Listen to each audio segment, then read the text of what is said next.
हाँ वो तो हर बंदे को याद होता है आज के टाइम पे, बस यही आज तो, की जनरेशन में। हाँ यही तो इस देश की विडंबना है, जो तुम्हारे लिए लड़के मर गए, बलिदान दे दिया, जिन्होंने 21-22 साल की उम्र में कुर्बान हो गए, जिनके नाम पे शहीद दिवस मनाया जाता है, जो उनकी वो है भगत सिंह की। हाँ 23 मार्च 1931 को उन्हें फांसी दी गई थी। अरे हाँ आज ही के दिन तो हुई थी फांसी, तो यही भगत सिंह, सुखदेव और राजगुरु को।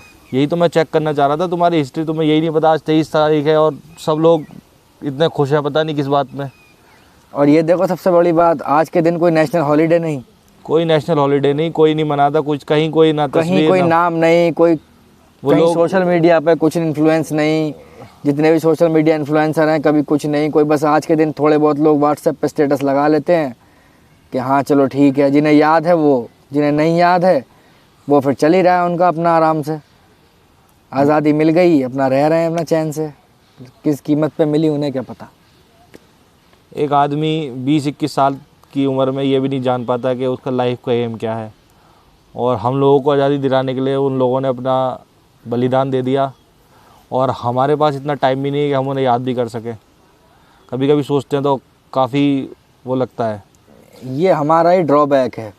इस ड्रॉबैक को तुम चाहे अपना पर्सनल ड्रॉबैक कह लो या फिर तुम एक सोशल ड्रॉबैक कह लो, या कुछ भी कह सकते हो कि हाँ भूल तो लोग गए, हर चीज़ फॉर ग्रांटेड चल रही है आज के टाइम पे। तो इसकी जिम्मेदारी क्या एजुकेशन सिस्टम पे है, हमारी परवरिश पे है, हमारी जो संगत है उसको जिम्मेदार ठहराएंगे, या राजनीति इसमें राजनीति करना चाहेंगे, या फिर हम पूरा अपनी शिक्षा प्रणाली को दोष करें? क्योंकि एक बहुत बड़ा वो है ये सच, हमें तो ये याद है 23 मार्च को शहीद दिवस होता है, हो सकता है हमारी आने वाली जनरेशन, जो हमारे बच्चे हैं उनके बच्चे भगत सिंह का नाम तक या पता रहे। ऐसा है ना कि पैट्रियोटिज्म जो रह गया है वो रह गया है सिर्फ एक सोशल मीडिया तक। अच्छा, कि कुछ डेट हैं जो लोगों को याद है, जैसे 2 अक्टूबर हुआ, 2 अक्टूबर को गांधी जयंती भी है, कुछ लोग गांधी जी को जन्मदिन में मुबारकबाद करते हैं, कुछ लोग उन्हें गालियाँ भी देते हैं। ठीक है, 2 अक्टूबर को लाल बहादुर शास्त्री जी का जन्मदिन भी है, तो लोगों को याद है, याद में सोशल मीडिया पे लगा भी लेते हैं, सोशल मीडिया व्हाट्सएप पे फेसबुक पे लगा लिया, एक दिन के लिए लगा लिया फिर भूल गए। लेकिन मेन दिक्कत यही है कि हाँ कहीं ना कहीं तो कोई ना कोई दिक्कत है जिसकी वजह से चीज़ें जो हैं वो पूरी तरीके से अप टू डेट नहीं है आज की जनरेशन में। तो देशभक्ति केवल सोशल मीडिया पर दिखाने के लिए रह गई एक दिन की। बस हमारा स्वतंत्रता दिवस केवल एक दिन का, गणतंत्र दिवस एक दिन का, गांधी जयंती एक दिन की। अरे देशभक्ति दिखानी है तो पूरे साल दिखाओ ना, एक दिन दिखा के तुम क्या कर लोगे? पूरे साल तुम सारे नियम कानून तोड़ते हो देश में रह के, हर चीज़ को फॉर ग्रांटेड ले रहे हो, सारे नियम और कानूनों को। एक दिन के लिए तुम अगर देशभक्त बन भी गए तो क्या देशभक्त बने तुम फिर? अच्छा, मुझे याद है जब हम पढ़ते थे तो एक बार सोशल साइंस की बुक में ही पढ़ा था शायद, हिस्ट्री और freedom, Indian struggle for freedom में ही। तो भगत सिंह, सुखदेव और राजगुरु, इनके नाम का एक बहुत छोटा सा चैप्टर था, कोई बहुत बड़ी व्याख्या नहीं मिली हमें कहीं भी, ना इनका रोल बढ़ा।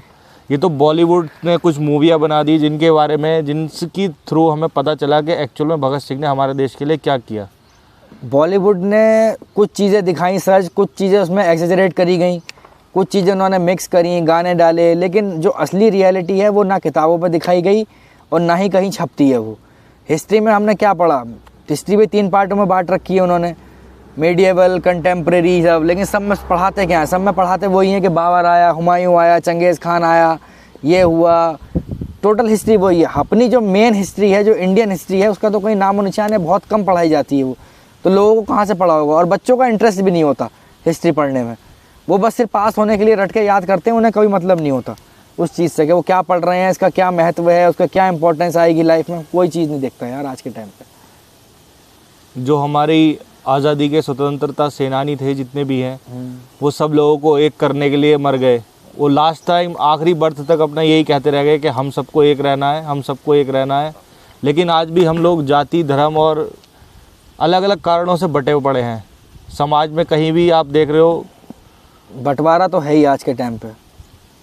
भाई एक छोटी सी संपत्ति के लिए भाई भाई का नहीं है, भाई बेटे बाप का दुश्मन बन जाता है, बाप का दुश्मन है, पड़ोसी पड़ोसी का दुश्मन है, जात पात धर्म के नाम पर। लेकिन 1857 की क्रांति जब शुरू हुई थी तो उस टाइम पे ना कोई जात थी ना धर्म था, सबको सिर्फ एक ही चीज़ दिखाई दे रही थी कि हमें आज़ाद होना है। तो जात या धर्म अंग्रेज छोड़ के चले गए हमारे बांटते टाइम, या फिर क्या? क्योंकि जातियाँ तो पहले भी इतनी थी, धर्म पहले भी इतने ही थे। 1600, 1700, सन 1500 जब से ये मूवमेंट चलते रहते हैं, कोई आर्य समाज, कोई ब्रह्म समाज, हमने कई सारी चीज़ें पढ़ी हैं। वो कुरीतियाँ जो थी वो पहले भी थी। कुछ लोगों ने आके उन कुरीतियों को दूर करा, जात पात का सिस्टम दूर करा, छुआछूत दूर करी, समाज में लोगों को एक बराबर के एक लेवल पे लेके आए। लेकिन एक लेवल पे आने के बाद भी लोगों के दिल में कहीं ना कहीं वो चीज़ दबी रह गई आज भी, जो इतना भेदभाव है। डायरेक्टली नहीं है लेकिन अंदरूनी तरीके से है अभी भी। आपको नहीं लगता ये जो है जितने भी government related, education related form भरे जाते हैं, इसमें ये जो कास्ट और रिलीजन वाला कॉलम है ख़त्म हो जाना चाहिए इंडिया से खासकर? क्योंकि अब तो भेदभाव, अगर आपका भी कोई मित्र होगा जो अनुसूचित जाति, अनुसूचित जनजाति, schedule caste, schedule tribe, OBC, backward, general, सभी तरीके के मित्र और सब तरीके के मित्र हैं, एक साथ रहते हैं, खाते पीते हैं, हर चीज़ है। लेकिन उस चीज़ को ख़त्म करें भी कैसे? वो चीज़ तो संविधान में लिखी हुई है। ये तो संविधान में तो संशोधन टाइम टू टाइम चलते आ रहे हैं ना। 370 हट गया, ट्रिपल तलाक भी हटा रहे हैं। जब इतने सारे बड़े बड़े संशोधन हो रहे हैं तो क्या ये संशोधन नहीं हो सकता कि कास्टिज्म को ख़त्म करने के लिए कास्ट और रिलीजन नाम का कॉलम ही ख़त्म कर दिया जाए? एक देश एक कानून की हम बात करते हैं, तो क्या ये इसकी तरफ अग्रसर होने का एक उचित कदम नहीं होगा? वो बहुत ही बोल्ड डिसीजन कहलाएगा इतिहास में, अगर कोई राजनीतिक पार्टी ऐसा कर देती है तो, संशोधन करके। लेकिन उसके बाद भी लोग नहीं मानेंगे, क्योंकि लोगों की मानसिकता अभी भी वही है कि हाँ, हमारी जाति, हमारा धर्म सबसे ऊपर। मुझे तो लगता है पॉलिटिक्स का एक जो बेसिक वो है ना, नींव का पत्थर, या एक तरीके से किसी बिल्डिंग की जो नींव की ईंट होती है, मुझे लगता है जातिवाद और धर्म किसी भी राजनीति का सबसे बड़ा बेस है। अगर यही दो चीज़ें ख़त्म हो गई तो बचेगा क्या फिर पॉलिटिकल पार्टीज? आपके रीजनल इलाके का नेता किस मुद्दे पे लड़ेगा? क्योंकि उसका पहला मुद्दा तो यही है, जाति, फिर धर्म। जो इलेक्शन में टिकट बांटे जाते हैं वो भी यही एरिया देख के, पूरा इलाका देख के, पूरा शहर देख के बांटे जाते हैं कि किसकी मेजोरिटी ज़्यादा है। उसके बाद देखा जाता है कौन कास्ट का है, उसके बाद देखते हैं कितनी परसेंटेज किस कास्ट की है, फिर कौन सी पार्टी का है और कौन सी पार्टी किस कास्ट को सपोर्ट करती है।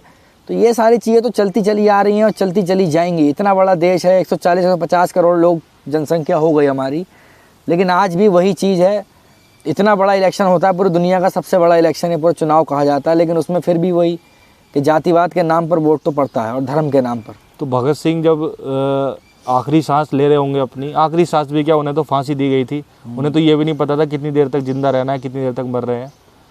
तो उन्होंने कभी ये नहीं सोचा होगा कि आने वाला जो उनका सोने की चिड़िया वाला देश है वो किस हम आज़ाद तो हो गए हैं फिज़िकली, हम लोग फ्रीडम है, हम फ्री हैं to move in our country whenever we want, लेकिन मानसिक रूप से हमें लगता है कि हम आज भी कैद हैं। चाहे वो राजनीतिक पार्टियों के हों, चाहे वो सामाजिक बाधाओं के हों, जातियाँ हों, धर्म हो, हम लोग आज भी कोई ना कोई कुछ ना कुछ बेड़ियाँ इस समाज के पैरों में ज़रूर पड़ी हुई हैं, जिसके वो जानबूझ के अपने आप ही उससे फ्री नहीं होना चाहता। चाहे तो उस बेड़ियों को तोड़ दे, आज़ाद भी हो जाए, लेकिन वो शायद जानबूझ के ही नहीं होना चाहता इस चीज़ से आज़ाद, क्योंकि उस चीज़ की उसे सुविधा भी तो मिल रही है कानून से या संविधान से, किसी भी चीज़ से, तो वो उससे क्यों आज़ाद होगा? अगर एक चीज़ का फ़ायदा है तो एक चीज़ का नुकसान भी है।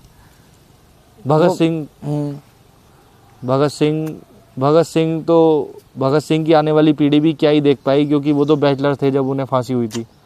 उनके माता पिता भी बहुत गुर्बत में अंतिम समय उन्होंने अपना व्यतीत किया। तो ये इस देश के हर एक नागरिक की जिम्मेदारी नहीं बनती कि जो तुम्हारे लिए लड़के मर गया, कम से कम तुम उसके पूर्वजों का, उसकी पीढ़ियों का ध्यान रखो। अब हमने ध्यान रखने के नाम पे उनके घर को संरक्षित कर दिया है बस, कि ये राष्ट्रीय धरोहर है। उनके अंदर चाहे जाले लगे, चाहे कीड़े मकोड़े घूमते रहे, चाहे रात को कोई भी वहाँ घूमता रहे, कोई किसी से कोई मतलब नहीं होता। आज के टाइम पे बहुत परेशानियां हैं समाज में।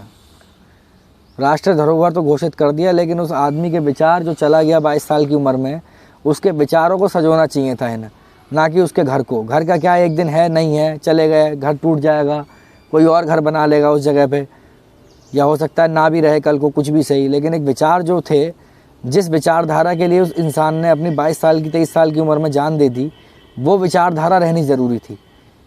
लेकिन उससे हट गए लोग, कोई याद भी नहीं करता, किसी को पता भी नहीं होता। मेरा रंग दे बसंती चोला, जब ये गाना गूंजता है तभी याद आता है कि भगत सिंह नाम का भी कोई प्राणी था। हाँ, ये तो है।